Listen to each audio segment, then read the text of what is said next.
السلام علیکم اسٹوڈنٹس، آج ہم کچھ important passages of Paradise Lost کو ڈسکس کریں گے۔ پہلا پیسیج اس کی فرسٹ 5 لائنز ہیں۔ Of man's first disobedience and the fruit of that forbidden tree whose mortal taste brought death into the world and all over woe, with loss of Eden till one greater man restore and regain the blissful seat۔ فرض کریں کہ آپ کو آپ کے paper میں یہ lines آ جاتی ہیں، تو سب سے پہلے آپ ان لائنز کو پڑھیں گے۔ آپ چونکہ پیراڈائز لاسٹ کی یہ اوپننگ لائنز ہیں، آپ آسانی سے پہچان جائیں گے، اور اگر آپ کے لیے یہ نہیں ہیں تو اسے 2 مرتبہ پڑھیے اور اندازہ لگانے کی کوشش کیجئے کہ یہ لائنز کس نظم سے ہیں۔ سب سے پہلے آپ ریفرنس پہ لکھیے کہ these lines have been taken from the poem epic poem Paradise Lost written by John Milton. Paradise Lost کا میٹر آئمبک پینٹا میٹر ہے، تو نیکسٹ آپ یہی لکھیں گے کہ یہ لائنز آئمبک پینٹا میٹر میں لکھی گئی ہیں۔ These lines have been written in iambic pentameter۔ Next آپ اس کی رائمنگ اسکیم کے بارے میں بتائیں گے۔ ان لائنز کے لاسٹ ورڈز ہیں فروٹ، ٹیسٹ، وہ، مین، سیٹ۔ کسی بھی ورڈ کی ساؤنڈ دوسرے ورڈ سے نہیں ملتی، اس کا مطلب یہ ہوا کہ یہ ان رائمنگ ورس یا بلینک ورس ہے۔ تو اب آپ لکھیں گے کہ these are in rhyming verses. In these lines, Milton explained his main theme of the poem. It is the style of writing an epic۔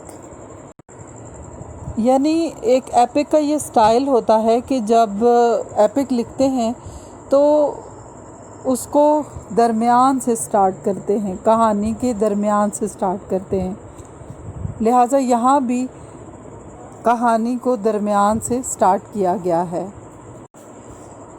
These opening lines give the background of the story of Bible and of the human condition which was redeemed by the sacrifice of Christ, the Son of God. Milton explains it into the subject and introduces the main characters of the story۔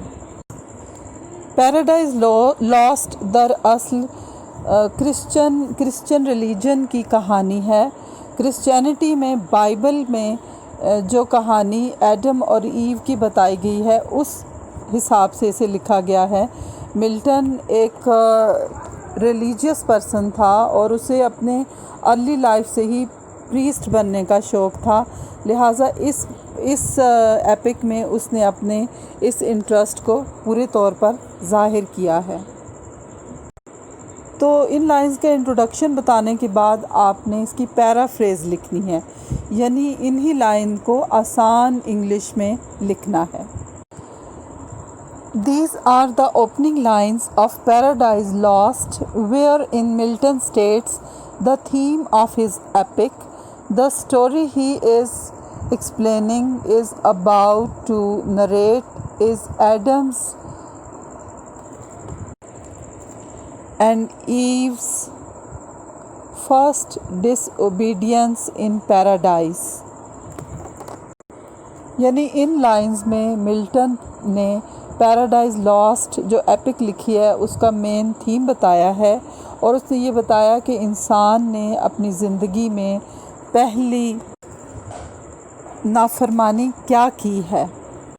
Urdu میں اگر آپ سمجھنا چاہتے ہیں تو اس کا meaning یہ ہے کہ of man's first disobedience and the fruit of the forbidden tree whose mortal taste brought death into the world and all over the woe, with loss of Eden till one greater man restore us and regain the blissful seats۔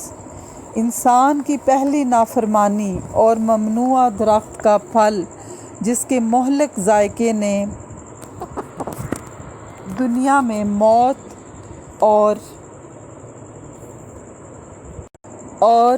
تمام غم لے کر آیا، پھر ایک عظیم انسان نے ہمیں ہمارا مقام بحال کیا۔ یہاں کرسچینٹی کا مکمل عقیدہ بیان کیا گیا ہے۔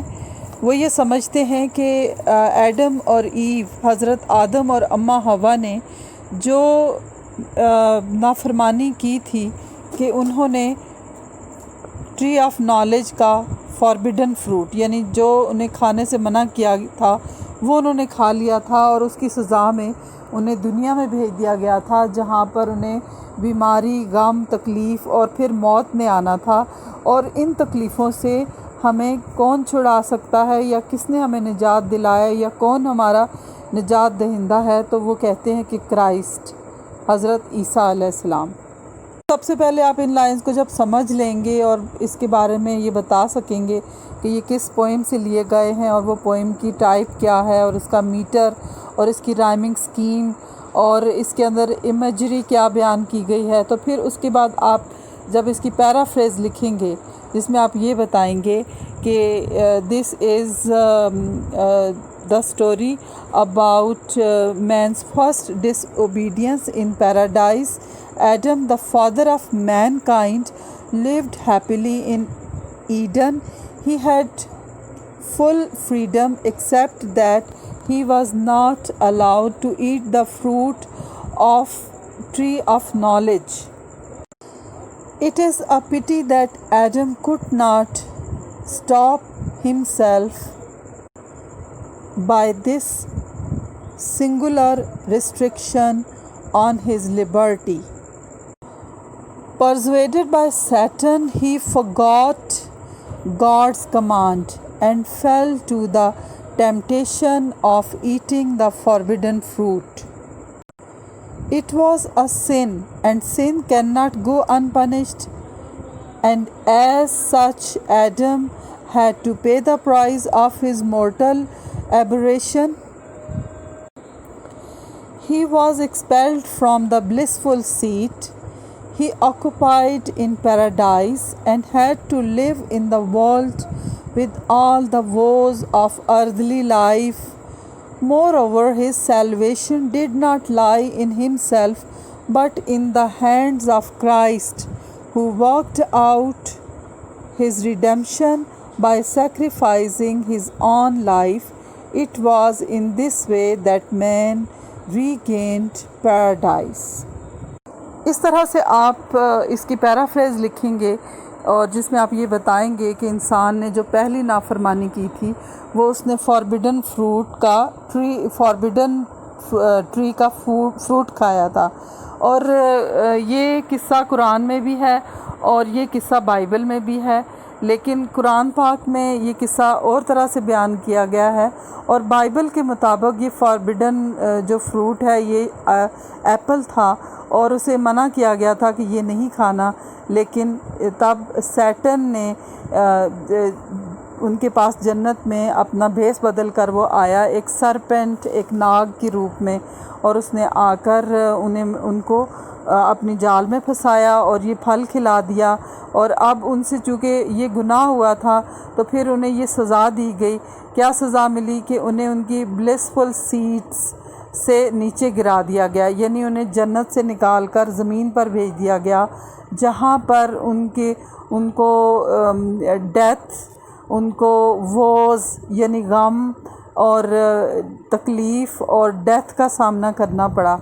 اور اس تکلیف سے کس نے ان کو بچایا اور کس نے ان کو چھڑایا، اور یا کس نے انسان کی اس سچویشن کو ریسٹور کیا، یا کس نے اس گناہ کا مداوع کیا، اس گناہ کا بدلہ دیا؟ تو کرسچن کے مطابق، ان کے عقیدے کے مطابق وہ کرائسٹ ہیں، جنہوں نے اپنی لائف دے کر سیو کیا انسانیت کو۔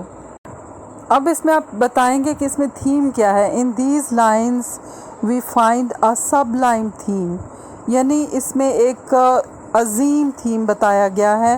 ایک تمام جو ایپک کا ایک رول ہوتا ہے کہ اس کا تھیم بہت عظیم ہونا چاہیے، اور چونکہ انسان کے لیے ایڈم کا قصہ یا ریلیجن کا قصہ یا مذہب کی بات سب سے زیادہ ہائیلی سب لائم ہوتی ہے، تو اس طرح سے یہ سب لائم تھیم کو ایکسپلین کرتی ہیں. ان لائنز میں یہ جو ورڈز ہیں فاسٹ، فاربیڈن اینڈ فروٹ، یہ تینوں ورڈز ایف سے سٹارٹ ہوئے ہیں جو کہ الائٹریشن کو ظاہر کرتا ہے. یہ ایک پوئٹک ڈیوائس ہے جس میں فرسٹ کانسوننٹ آف ورڈ سیم ہوتے ہیں اور جو کہ ایک ریپیٹیشن آف ساؤنڈ کریٹ کرتے ہیں. تو اس طرح سے ہم کہہ سکتے ہیں کہ اس میں الائٹریشن کا استعمال کیا گیا ہے.